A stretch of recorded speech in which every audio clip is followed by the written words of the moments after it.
Good day everyone! Maayong adlaw sa tanan. Welcome to the Module 3. I am April Nalangan, a Doctor in Sustainability student. And today, let me discuss with you the Corporate Social Responsibility Communication, an emerging field. In this module, we're gonna do three things. First, we will dive into what CSR communication really means and why it matters in today's world. Actually, it's all about the dialogue companies have with their stakeholders regarding their commitment to social, economic, environmental responsibilities. Second, we will explore how corporate communications team often face a range of challenges when it comes to effectively communicating their CSR initiatives. And lastly, we will explore ways on how to communicate CSR. Actually, there are many definitions to what CSR communication means, but first, let us break down these two ideas. In the previous modules, we have learned that CSR is a voluntary incorporation of social and environmental issues into business practices. That's based on European Meeting 2004. Meanwhile, Oxford Dictionary defined communication as an activity or a process that involves actively expressing ideas and feelings as well as providing information to others. And when you merge it together, imagine a business landscape where companies actively communicate economic, social, environmental issues to heart, seamlessly weaving them into their everyday operations. So, it allows businesses to embrace a voluntary approach that prioritizes sustainability responsibility, focusing on people and planet alongside with the profit. From what I have gathered in the study of Du et al., CSR communication is the strategic process of communicating CSR activities to stakeholders through message content, channels, and contextual factors to enhance awareness, trust, and business outcomes. One Morsing and Schultz refers CSR communications to the process of the organization in communicating their ethical and socially responsible initiatives to stakeholders, functioning as a process of sense-making and sense-giving, both informs and responds to evolving stakeholders' expectations. And from these definitions, one may see that stakeholders are the receiving ends of CSR communication. Inspired from the stakeholder theory of Freeman, as we have learned in the previous module, the study of Ben Abrad and O'Leary identify a range of stakeholders encompassing the consumers, customers,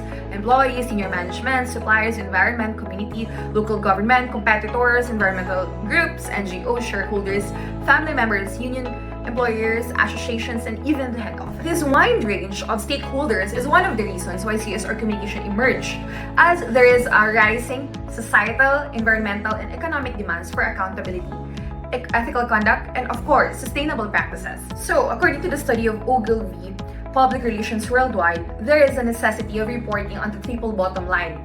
If you're familiar, it's the planet, people, and profits, which demands the companies to communicate their efforts and progress that clearly and effectively in a way that aligns with their business objectives. Speaking again of stakeholders, Morsing and Schultz presented this three strategic approaches in CSR communications, which revolve around the stakeholder, which was based on Groening and Hunt's characterization of models of public relations. So there is a stakeholder information strategy, which is primarily one-way communication from the company to the stakeholders. So the goal is to inform stakeholders about the CSR activities through reports, websites, and press releases. While this increases transparency, it also carries a risk because if overused, it may come across as self-promotion rather than genuine accountability. Next, there is also stakeholder response strategy, which moves towards two-way asymmetric communication. So in this strategy, stakeholders provide feedback via survey, polls, or even consultations, but the company's goal is still to persuade rather than to genuinely collaborate. So the limitation in this is that it remains center-driven. It risks filtering responses to fit the management's agenda. Lastly, of course, the stakeholder involvement strategy. This is two-way symmetric communication, the most progressive approach, because it emphasizes dialogue and co-creation where both company and the stakeholders shape CSR strategies together. So this kind of strategy actually builds trust, legitimacy, and long-term sustainability, aligning with the continuous improvement and, of course, stakeholder engagement. Now, let's move to the challenges in CSR communication. In this discussion, I have utilized three studies to explore the hindrances in communicating CSR. First, the study of Du et al. Entitled Maximizing Business Returns to CSR, the Role of CSR Communication. Second, the study of the Cornelis in defining corporate communication. And lastly, the study of Alvarez entitled Exploring the Barriers to CSR Initiatives in the Philippines Business Context, a legal and management perspective. This study, do it all, presented challenges in CSR communication revolving around stakeholders, which are low stakeholder awareness and stakeholder skepticism. So many consumers, employees, and even investors remain unaware of CSR programs. This is the reality, because this lack of awareness weakens the strategic value of CSR. Because if stakeholders don't know, the company loses potential reputation, loyalty, and engagement benefits.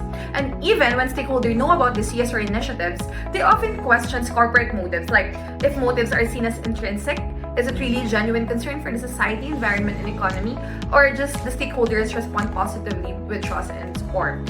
And another one, if motives are viewed as extrinsic, is it profit-driven, image polishing? So in this, stakeholders may react negatively and become distrustful. The challenges are seen in the research of Cornelison, which are the balancing transparency and consistency and fragmented stakeholder landscape. So actually, organizations face growing pressure to disclose their CSR efforts openly while maintaining coherence and reliability.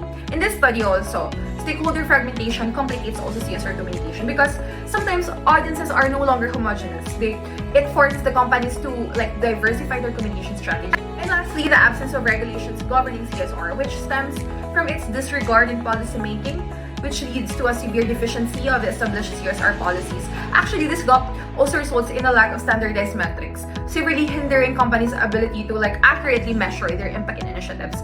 Actually, if there is no CSR regulations, there will be no standard in communicating CSR initiatives. And without the standardized rules, this makes it difficult for the stakeholders to compare initiatives across organizations, which could reduce transparency and brand reputation. As a response to these challenges, there is a CSR communication framework introduced by Do It All, which shows that effective CSR communication is not just about reporting activities, but it's all about shaping perceptions. So what company says, the message content, and how they say it, the message channels, must align with their reputation and stakeholder expectations.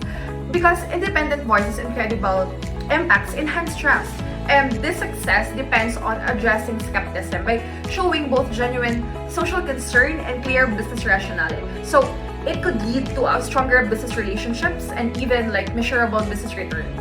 Amidst defining CSR and exploring the challenges within the CSR communication, now let us go on how to communicate CSR. First, companies should have transparency and disclosure, because CSR communication should not just about the showcase of their success, but they should also acknowledge the challenges, because stakeholders really value honesty and different audiences require tailored levels of disclosure. Second is the relevance to the business, of course.